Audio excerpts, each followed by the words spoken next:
was incredible for me. I hope you liked it. So we are going to turn off the amp so we can just so that was full up everything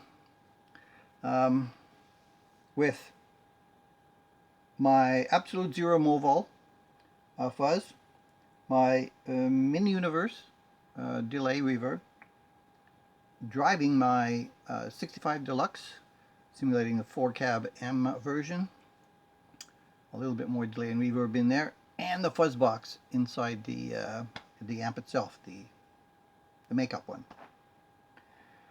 I needed that to be able to get that sustain and that growly tone to it. So we'll turn that off. Let's go back to the amp. Let's turn off the fuzz. And we're back to pretty much what I normally have to play with, which is just the ordinary output.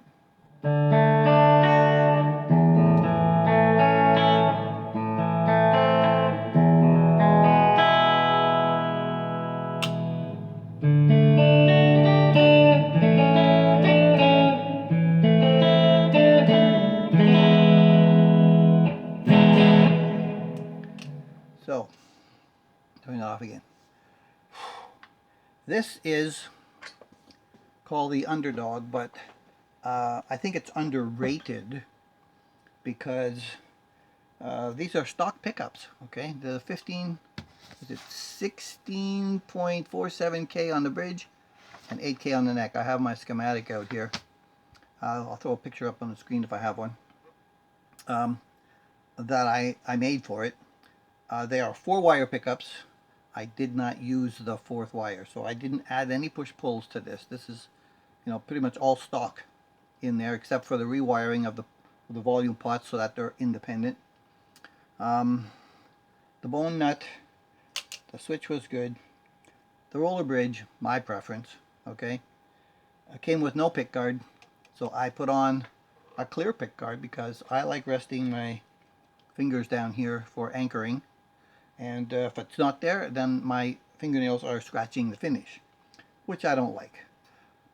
Pretty much all of my guitars, and this one's number 72, I'm going to say it again, are in pristine, like brand new condition, even though some of them go all the way back to like 2010. So number 72, right? So the tuners that were on here were okay, but so I went with these locking tuners. Now these locking tuners, I can't remember who they were. I think they were probably the Music Lily Pro 6 or 6 Pro, whatever they call it. Yep, and that's pretty much all I did was buff it up, shine it up, and just make it work. Oh yeah, change the knobs. I didn't like their knobs. I like the speed knobs. I can, I can get my hand around. Some come with a little bit of a knurl to them, but these are not. But they're wide enough that you can actually get your thumb all around them. The top hats are difficult. You only have about a tiny little bit of a space at the top to get them in. Fingers, especially mine that don't work that well anymore. They have trouble getting to them. Oh yeah, I put a 22 cap in here instead of the 47. I remember that now. It's on my schematic. Wow, I never removed these pickups that I can recall from the body. I did notice that there was a slight offset of the neck pickup. They're okay here, here, and here, there, and then here it's only about a 1/6 on, and then here it's about a 1/9 on. So I don't know what that was, and I never figured it out. And I never really chased it that much, but because I didn't really want to have to start trying to move this whole pickup ring, an iota, which would have been very difficult to do without taking it off, plugging holes, and trying to move this cover. And I noticed that there's a tiny little gap. You can just see that little darkness right there. There's a tiny little gap on this cover. So Oh, if I move this one over there, there might be another gap. So the cavity could be quite large underneath there. But the rosewood fingerboard is nice. It cleaned up nice. I did the fret job. And this thing is really underrated.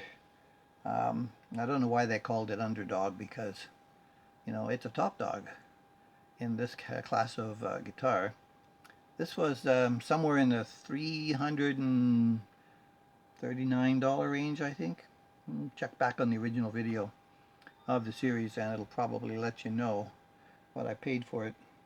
But whatever I paid for it, the bones on this thing, absolutely great. I mean, the color, look at that. Look at that color. Wow. It's beautiful. Still see some of that wood grain through the translucency. Yes. Can't remember if I put these mushroom strap locks on it or not. But if I did, I didn't tighten that one up all the way because I can feel it slipping a little bit. But that's okay. I rarely use strap locks anyhow. But I am super impressed with this WESTCREEK. They do really good on their Les Paul copies. Their Fender copies, but their Fender Gibson copies, I should say, the Gibson brand copies, they do pretty good on pretty much all of the Gibson copies that they do. It also has that nice little volute right there. See that? That's something Gibsons don't have. At least not the older ones. I don't know about the newer ones. Haven't seen anybody tell me about that lately. So guys, I am super happy. This is one of my favorite guitars of the 22 LP types that are here. And you know, this one in the red Timu, wow. Pretty damn good guitars, man, I'm telling you.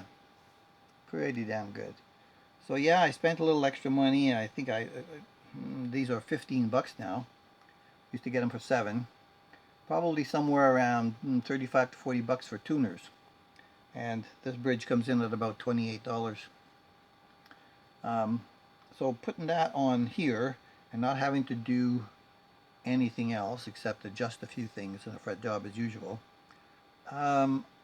still way under 5 bucks for a fantastic guitar. So WESTCREEK, I'm liking your stuff still. Some areas you can do a little bit better, but I'm liking your stuff. So, thanks for all your support. Appreciate it. Catch you in the next one.